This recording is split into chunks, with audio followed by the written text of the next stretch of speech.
I think that they are going to forcibly enslave the undocumented laborers in private prison facilities that they will build and force them back to work at gunpoint, potentially.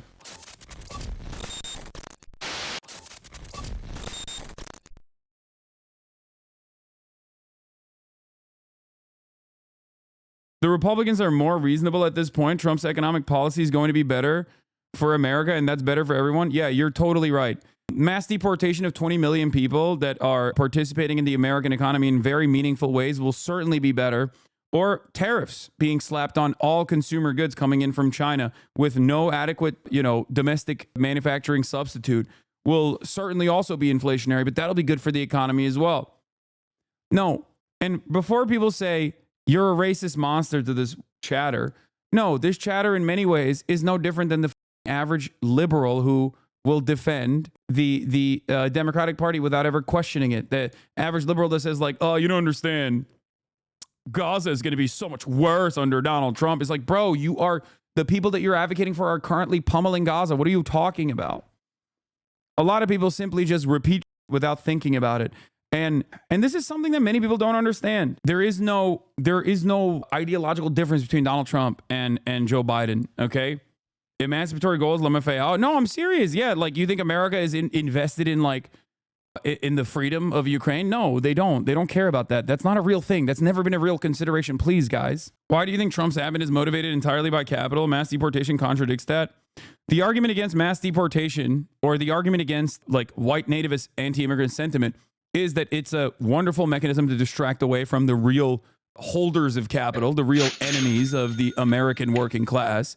And number two, the two-tier structure that is created within documented and undocumented labor is literally the most capitalist thing. It is capitalism in overdrive. It is hyper-exploitative. Without the proper paperwork, these people are purposefully put in a position where they're outside of the boundaries of the regular legal system where they can demand back pay and have some sort of recourse. The entire purpose of having this two-tier labor structure is for capitalist interests. If there was a real racist, white nativist, anti-immigrant purpose here, they would pull the Portland route, okay?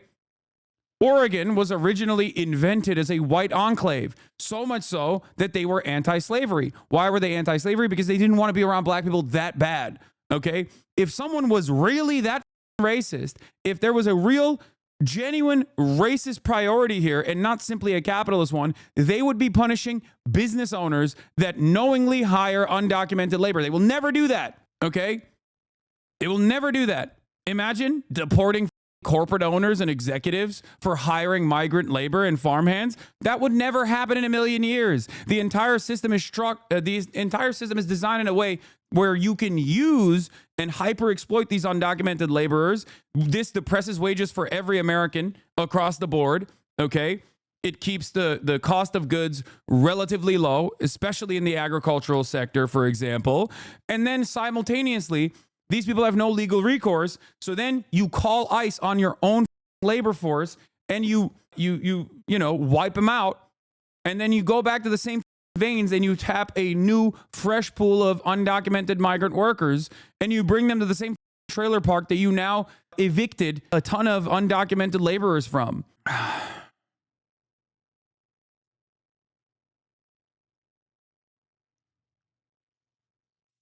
That's it. Is that also logic for tariffs? So we blame China for everything? I still don't understand why he pushes for tariffs. I think tariffs are supposed to be a substitute for all the tax cuts that are coming in. And it's also a mechanism for Donald Trump to influence the corporate, it's a mechanism to influence corporate leaders to terrify them with the threat of tariffs in their sector if they don't comply. That's what I think. So it's to clean the slate and reduce their wage prices. I think that mass deportation will not come in the way that you think it will. I think that they are going to forcibly enslave the undocumented laborers in private prison facilities that they will build and force them back to work at gunpoint, potentially. There's also a never-ending pool of undocumented workers that will always come to the United States of America. We have destroyed the global South, and, that is one of the many bountiful benefits of such a process. Both climate change and our direct intervention to the global South have created migration patterns that are impossible to combat unless you change trajectory on foreign policy in general. Okay? This has to be the craziest take I've ever heard you have. We are going to enslave people now. Come on, man. Brother, we already enslave people. It's called the 13th Amendment. Slavery as a form of punishment is not only legal and constitutionally protected, Californians literally voted to maintain slavery as a form of punishment this past election cycle by 53%. Okay? Now, of course, we don't frame it in that way because of Western chauvinism. We always say, oh, work camps, gulags, they only do that in Russia. Okay? They do that in, one chatter said, Xinjiang. Yeah, they do that in China. They do that in Russia. They don't do that here. It's like, dude, we have literally the number one.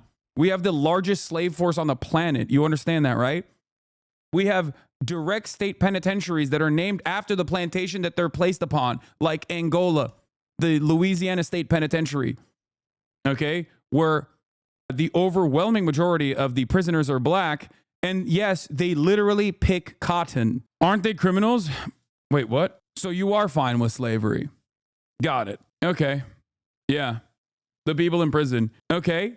We are going to be putting undocumented migrants in prison as well, and we will enslave them. Now you have arrived at exactly what I was saying. You are fine with slavery as a form of punishment. It seems like you understand exactly what we were doing.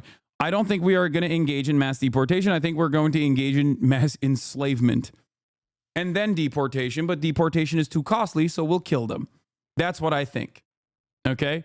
If you want to know what the agenda looks like, well, I can only look back in history at a time when this happened before, when Adolf Hitler wanted to do a mass deportation policy for Jews and socialists and trade unionists alike, and he started it with a Madagascar plan, and it ended with death camps. There's plenty of fascist historic precedent to point to if you want to understand where America is heading towards.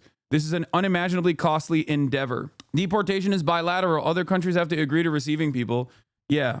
Well, not only that, but also we already dominate Mexico, or at least Mexico plays ball to a certain degree with playing the role of border security, with the hopes that they don't get too much scrutiny from the United States of America. And they've played ball so far.